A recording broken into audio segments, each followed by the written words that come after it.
5 seconds.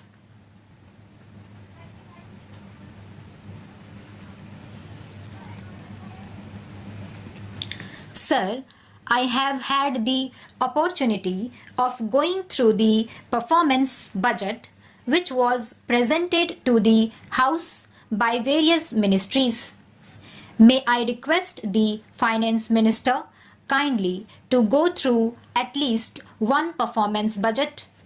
If you want, you can go through the entire thing and see whether in the case of at least one ministry, the performance budget has really fulfilled the targets or not. He must first satisfy himself.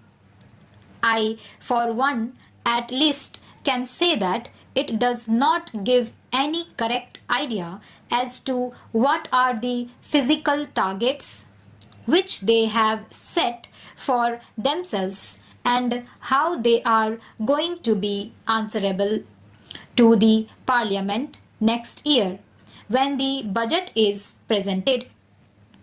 If we have to compare the performance budget of next year with last year's budget, the members of Parliament should be in a position to find out as to whether they have been able to achieve the targets that they have set for themselves, and if they have not, they should find out which department has failed, where the things have gone wrong.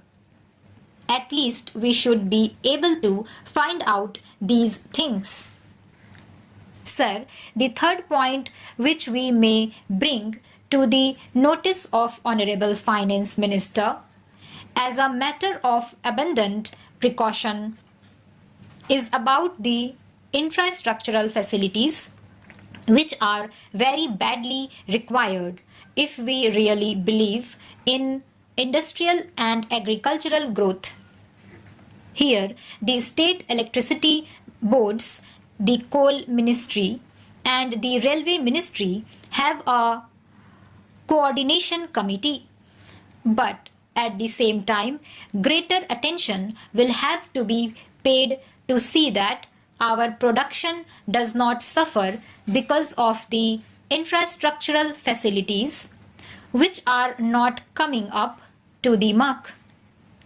That is the only apprehension left.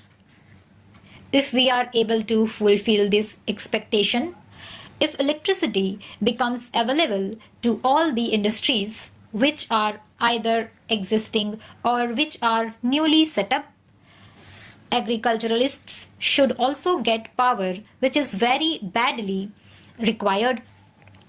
I am sure the production-oriented budget which the Honorable Finance Minister presented the House will be completely fulfilled and there should be no difficulty about it. One or more point which I have to bring to the notice of this House are about the incentives which in fact are very badly required in the agricultural sector. It is not sufficient to give incentives only for the growth of industry. These are also essential for the agricultural sector, which has been requiring also. The support price suggested by the Agricultural Prices Commission normally is very much lower than the market price. Agriculturalists, instead of getting remunerative price, are not able to recover even the cost of production.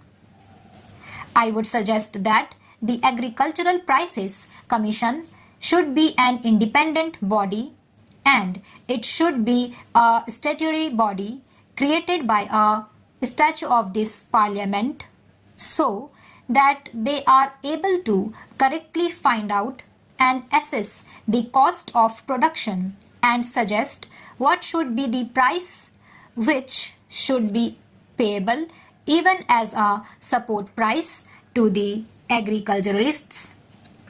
The second point is about the agricultural credit line, which has got choked up in a large number of states and it has got to be cleared.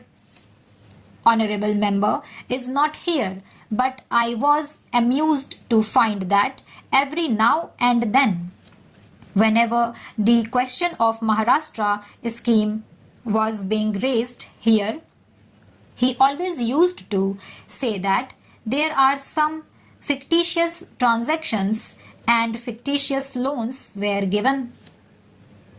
I do not know on what basis he has been saying that. Even if there are some fictitious transactions, those could be found out and the persons concerned punished for that. Why should every cultivator be punished for that?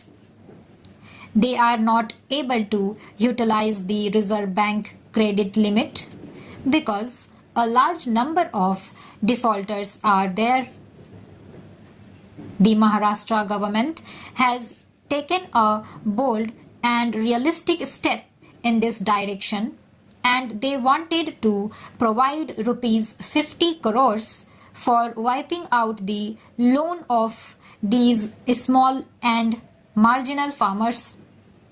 I would request the finance minister to see that at least the Reserve Bank does not come in the way.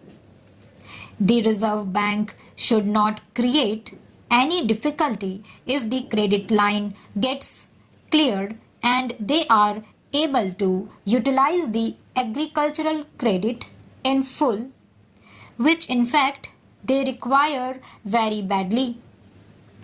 There is one more point.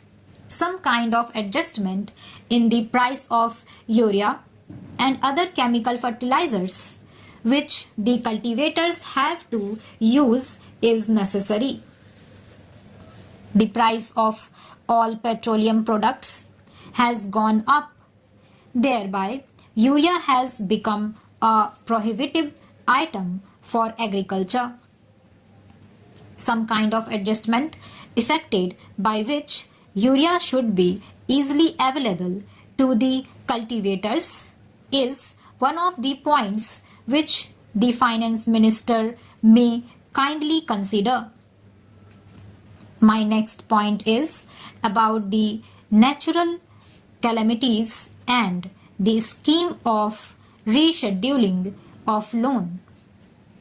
The finance minister is aware of the fact that rescheduling is not a concession to the cultivator at all.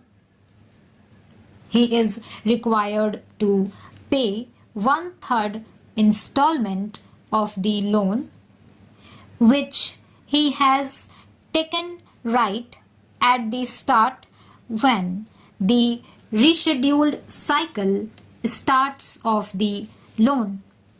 Stop.